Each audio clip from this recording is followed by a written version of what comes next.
Paz do nosso Senhor Jesus Cristo a todos. Ontem um colega nosso escreveu no comentário da mensagem que nós trouxemos no dia de ontem, Isaías 59. Ele botou um texto em Romanos capítulo 7, me chamou muito a atenção. Eu vou fazer a leitura com os irmãos, para que nós possamos meditar. A versão que eu estou utilizando da Bíblia contemporânea, mas ela é bem elucidativa, para que nós consigamos entender o que a mensagem de Romanos capítulo 7 tem falado. Amém? Vamos à leitura? O título está aqui, dividido entre dois caminhos. Amigos, vocês não devem ter nenhum problema para entender isso, pois conhecem a lei. Como ela funciona e como afeta apenas quem está vivo. Por exemplo, uma mulher casada é legalmente unida ao marido enquanto ele vive. Mas se ele morrer, ela está livre. Se viver com outro homem enquanto o marido está vivo, sem dúvida, ela será adúltera. Mas se ele morrer, ela está livre para se casar com outro homem, sem crise de consciência e sem que ninguém a desaprove. Portanto, meus amigos, isso é semelhante ao que aconteceu com vocês, quando Cristo morreu. Ele tomou sobre si todo aquele modo de vida dominado por regras e o deixou no túmulo. Vocês ficaram livres para se casar com a vida da ressurreição e gerar uma descendência de fé para Deus. Enquanto vivíamos aquele antigo modo de vida, fazendo o que bem entendíamos, o pecado produzia os frutos que o antigo código da lei gerou em nós, o que nos deixou ainda mais rebeldes. Por fim, tudo o que geramos foi morte, mas agora que não estamos mais acorrentados ao casamento dominador do pecado, livre daqueles regulamentos opressivos, estamos livres para viver uma vida nova na liberdade de Deus. Alguém pode dizer, se o código da lei era tão mau assim, ele não era melhor que o pecado. Não é verdade. O código da lei tinha uma função legítima. Sem suas orientações claras sobre o certo e errado, nada saberíamos sobre o comportamento moral.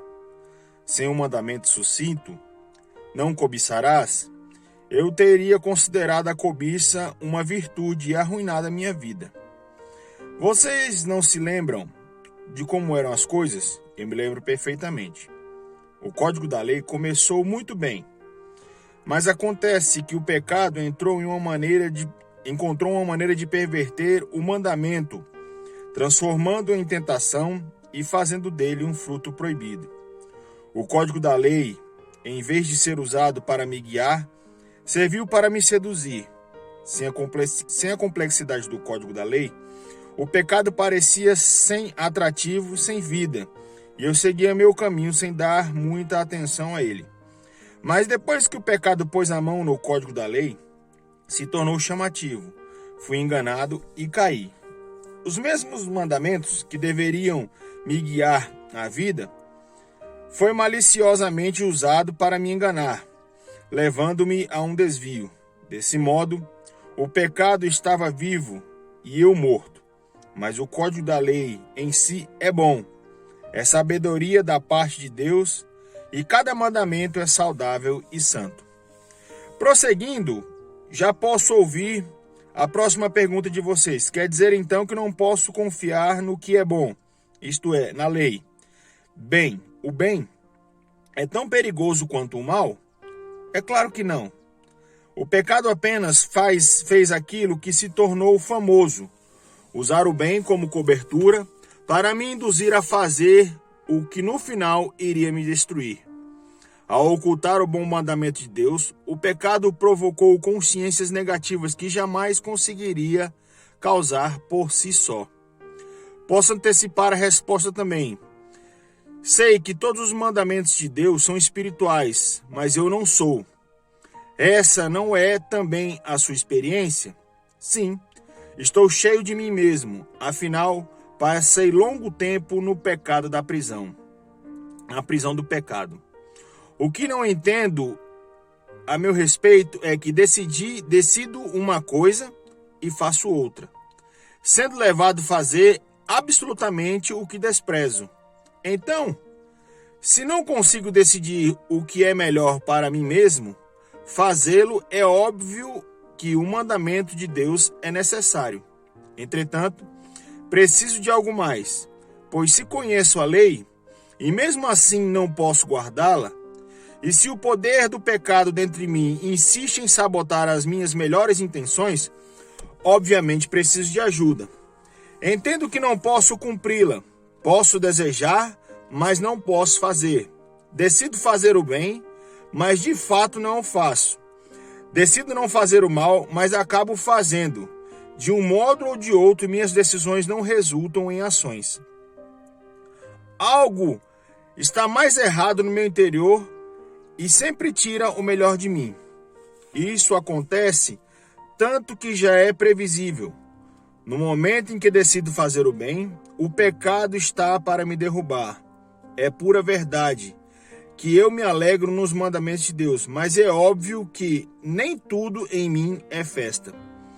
Parte de mim se rebelam em segredos e quanto menos espero, elas assumem o controle. Já tentei de tudo, nada resolve, já não aguento mais. Não há ninguém que possa me ajudar? Não é essa a verdadeira pergunta? A resposta, graças a Deus, é que Jesus Cristo pode e me ajuda. Ele agiu para consertar as coisas na minha vida, de contradições dos quais quero seguir a Deus de todo o coração e mente, mas sou puxado pela influência do pecado e acabo fazendo algo que não desejo. Amém? Olha só, irmãos, que palavra poderosíssima essa, né? Romanos capítulo 7. Sobre o que nós estávamos falando no dia de ontem, sobre a influência do pecado. O pecado, irmãos, infelizmente, ele já está enraizado na gente. Nós somos formados do pecado, o próprio Cristo fala isso, né? E nós vivemos um tempo, irmão, em que o importante é nos esforçarmos em seguir a vontade de Deus.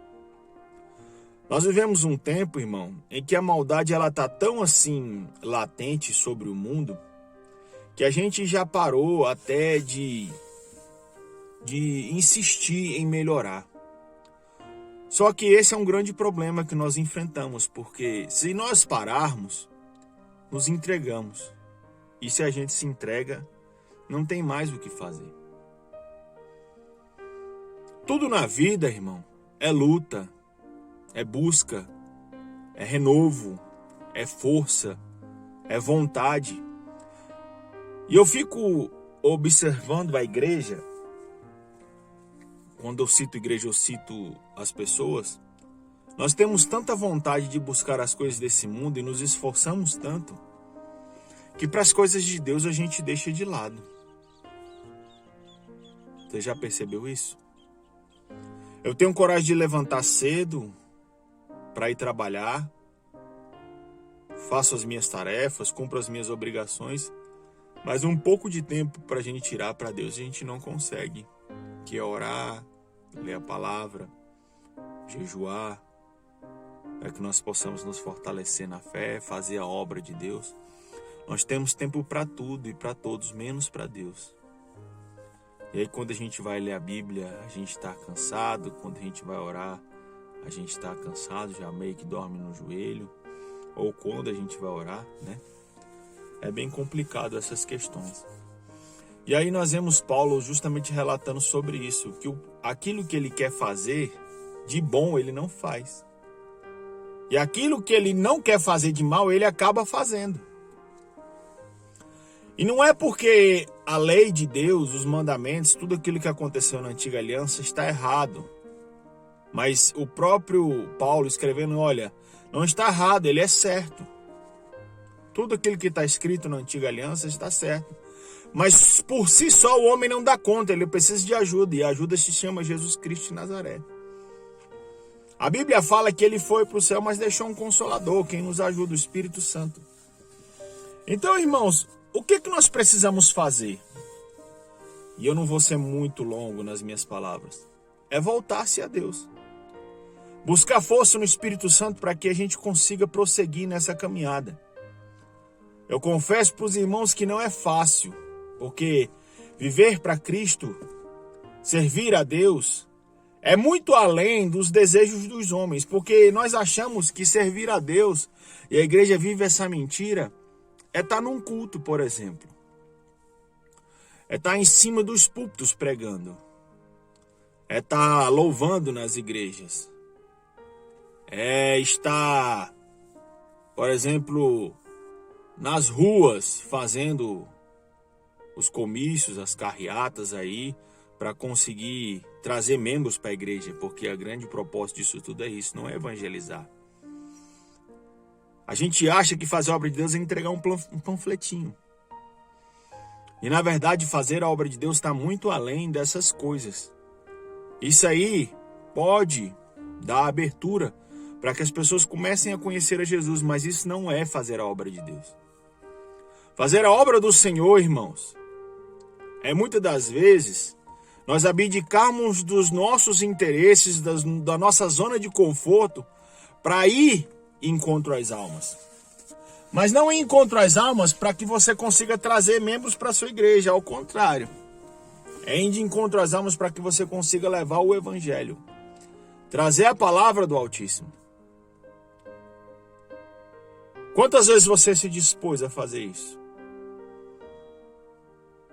A sair, por exemplo, da sua casa e atrás, às vezes, de alguém que está na rua, levar um prato de comida e ali sim trazer uma palavra. Ou quantas vezes a sua igreja fez isso para que levasse comida material para saciar a fome e a comida espiritual para que a pessoa seja cheia do poder de Deus. Pense nisso, irmãos.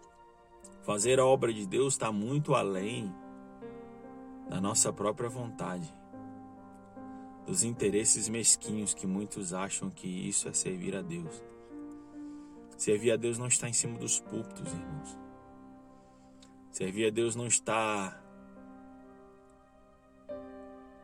em viver uma vida, entre aspas, de santidade falsa. Porque tem muita gente que vive uma santidade falsa. Por fora lindo e maravilhoso, mas por dentro um autêntico sepulcro caiado. Não adianta eu mostrar para os homens que eu sou crente, se na verdade crente até o diabo é. A Bíblia fala que é o maior crente que tem. Crê em Deus e treme. Não obedece. Nunca firmou na fé, mas ele é crente. Tiago 2,19. Ser crente, irmão, crer em Deus, todo mundo crê. O negócio está em servir. Quantas vezes algumas pessoas te procuraram e você se negou sequer de orar por uma pessoa? Quantas vezes as pessoas te procuraram e você se negou em ajudar? Quantas vezes alguém, em um momento difícil, te ligou, sei lá, na madrugada ou qualquer hora do dia e precisou da sua ajuda, do seu carro, por exemplo, para poder levar alguém ao hospital ou socorrer alguém, e você se negou? Quantas vezes alguém bateu na sua porta te pedindo somente comida, e você olha bem para a porta, fala lá, olha, eu não tenho, sendo que a sua despensa está cheia. Sabe uma coisa que eu já percebi, irmãos? E quando nós fazíamos a obra de Deus, arrecadando alimentos para as pessoas, para entregar para quem precisa, as pessoas que menos tinham eram as que mais contribuíam. Eu fico admirado, irmão. Você visitava nas casas que menos tinha condição. Você fala, essa casa aqui o pessoal tem pouca condição, mas eu vou tentar, e são as que mais ajudavam. E nas casas lindas e maravilhosas, eram as pessoas que menos faziam. Pense nisso, irmão. Ajudar ao próximo, levar uma palavra amiga. Quantas vezes alguém só quer o seu ouvido, irmão, para falar tudo aquilo que ele está passando, e você, sendo um servo, podendo aconselhar, dando bons conselhos, você se nega a ouvir. Tem muita gente precisando só de uma palavra sua, irmão, para não cometer um suicídio. Muita gente esperando só um ouvido seu para a pessoa não fazer uma besteira na vida. Se a gente olha para o jornal, irmão, as pessoas cada hora se suicidando, entrando cada vez mais em problemas sem soluções e se afundando cada vez mais, irmão. E nós, sabendo como fazer, tendo a direção do Espírito Santo de como fazer, a gente se nega. Pensa nisso, amado. Essa palavra me confrontou de uma tal forma que eu mesmo tenho me sentido envergonhado na presença de Deus. Irei tomar atitudes diferentes. Pense nisso, querido. Medita nessa palavra, Romanos capítulo 7. Mastiga, mastiga, mastiga. Busca em Deus sabedoria e Deus vai lhe abençoar. Amém? Fica na paz do Senhor, que Jesus lhe abençoe. Graças a Deus. Tchau, tchau.